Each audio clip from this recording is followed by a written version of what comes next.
97 Talking Law is the program with Despina Priala. And if you would like to hear any of today's program again, any time of the day or night, or in fact, any of the programs of this series for the last 3 years, they're all available online in the same place. Just go to YouTube and just type in Priala and you'll find Despina there, along with us, of course, and bringing you all of the segments from the last 3 years. Goodness me, there's 200 and is it 270? I think it is, Despina. Oh, something like that. Something like that. Really? Yeah, something. Oh, yeah, it's just amazing. So go and check it out. 24 hours a day. Just go to YouTube and type in Priala. It's all there. It's kind of shocking we still have stuff to talk about every single week. That's the law, isn't it? Content. Yeah, that's the law. And another one, Despina, this topic, and a question for you. What is the main hurdle business owners that you found, in your professional opinion as a lawyer, have to overcome when it comes to buying or selling a business?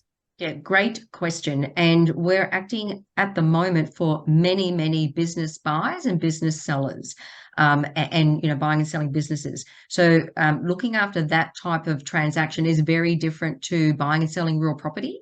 And you really need to know what you're doing. So we're very experienced in that area, and not everyone is.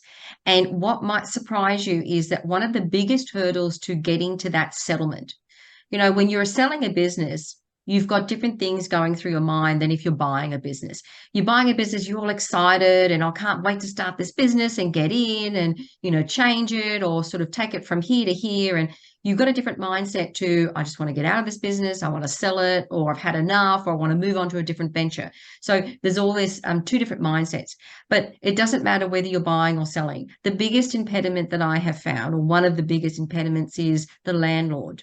So whether you're the seller or buyer, the landlord is pivotal, is crucial to you getting to that settlement. And why is that? So when you're in a business, you're obviously leasing. Okay, so there's a landlord sitting somewhere over here that you are constantly paying rent and outgoings, performing under your lease. Doesn't matter what the lease looks like, there's a lease. Okay, so anything to do in those premises where your business is located, you basically have to perform under the lease. Don't do anything you're not supposed to do. Don't be in default. Do not pay the rent. It's the double negative. Make sure you pay your rent on time and do other things as a good tenant does, so you're not in default. And the landlord very much governs many things that you can do in the premises. You can't make any changes. You can't make any structural changes. You can't even change signage or make any internal changes without the landlord's consent. The landlord owns the premises. So he owns the building, the premises, he controls it, makes sense. So when you want to sell, you just can't sell to anyone. And a lot of people don't realize that. So you, with your broker, if you're using a business broker, you might be able to do the deal yourself and find a buyer interested. You're doing all this legwork in the background. And then you get to the contract. Now, you may not have contacted your landlord by then, but you should have, because even with you assessing the buyer, right? Is this the right buyer? Can they take over the business? Etc. You have to get the landlord's consent. It is not just up to you who you sell your business to, because the landlord owns the premises. And when you went into those premises, the landlord assessed you to make sure that you were financially capable and gave a big green tick, asked for a variety of things: security deposits, bank guarantees, personal guarantees if it's a company, a lot of things that you had to comply with. Now, you just can't sell to anyone. The landlord has to do the same thing. They've got to vet, basically, the buyer coming in. They've got to make sure that they're happy with this buyer, that they've approved this buyer. So you have to be aware of that. Now, if you don't do anything, you don't contact your landlord as a seller, you don't tell them anything till the last minute, how could you possibly settle without the landlord's consent? And you can't. And the landlord has the right to hold up settlement because you need the landlord's consent. And if you don't bother to tell the landlord anything, you settle with a buyer, you let the buyer take possession, it's extremely risky for you as a seller because you're still liable under your lease because you haven't got that release from the landlord. So that's another critical reason. And that's one of the main benefits, obviously, as a seller, that you have to get the landlord's consent.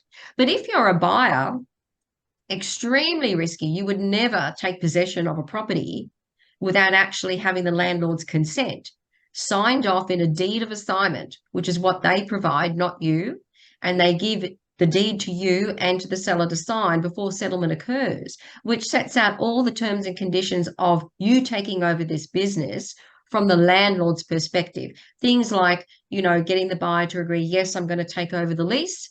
Yes, I'm going to pay all the rent and outgoings as per the terms of the lease. Yes, I'm going to honour the lease. And yes, I'm going to be liable as from the date of settlement. And for the seller, the deed is beneficial because it says after the settlement, I'm no longer liable. I don't have to pay rent. I don't have to pay outgoings. So the seller's released and the buyer comes in. So very much the landlord is critical to any business settlement. And everyone needs to be aware of that. And it's amazing, everybody I act for, when I tell them that, because they always say to me, what do you think about the timeline? When do you think we can settle?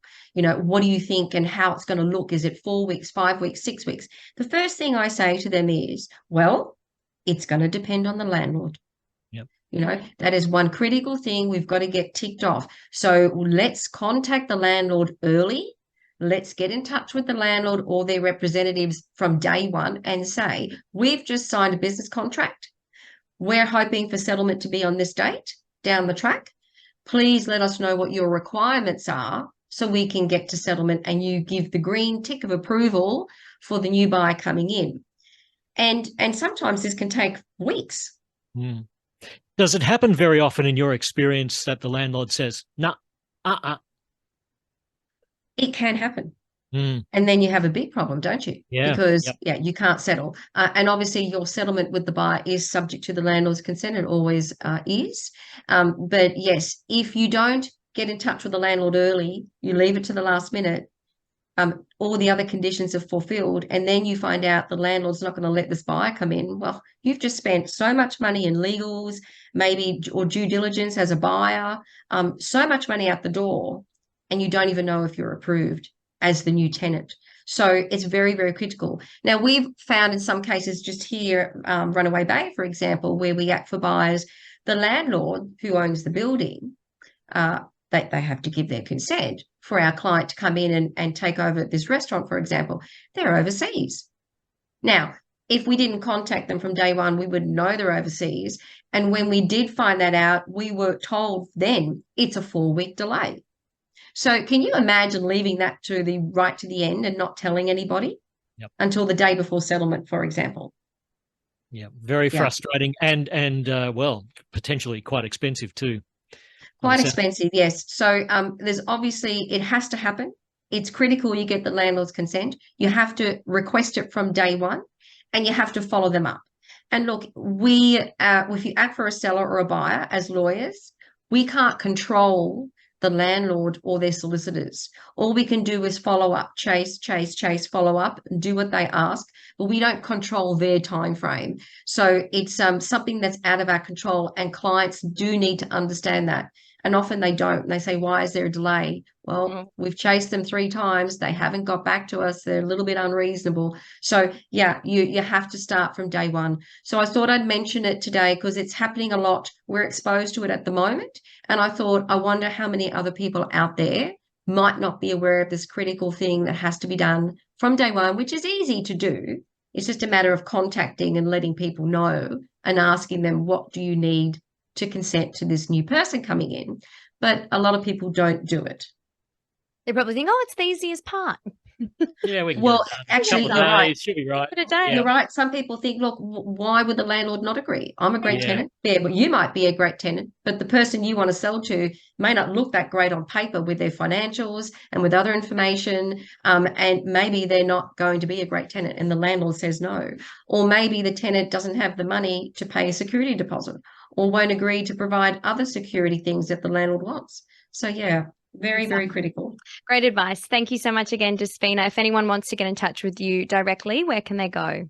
Phone the office 55 291 294 or email info@prialalegal.com.au.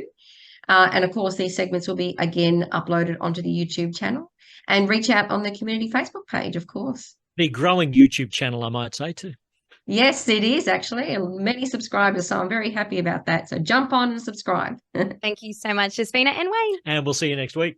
See you. Are you confused about legal jargon? Do you need legal advice but don't know where to turn? Tune in to Talking Law with Despina Priala every Thursday morning at 8:30 on Radio 97. Despina, a leading lawyer with over 20 years of experience, will demystify the law and provide practical advice to help you navigate legal issues. Whether it's a family matter, a property dispute, or a business concern, Talking Law has got you covered. Don't miss out on this valuable resource. Tune in to Talking Law with Despina Priala every Thursday morning at 8:30 on Radio 97.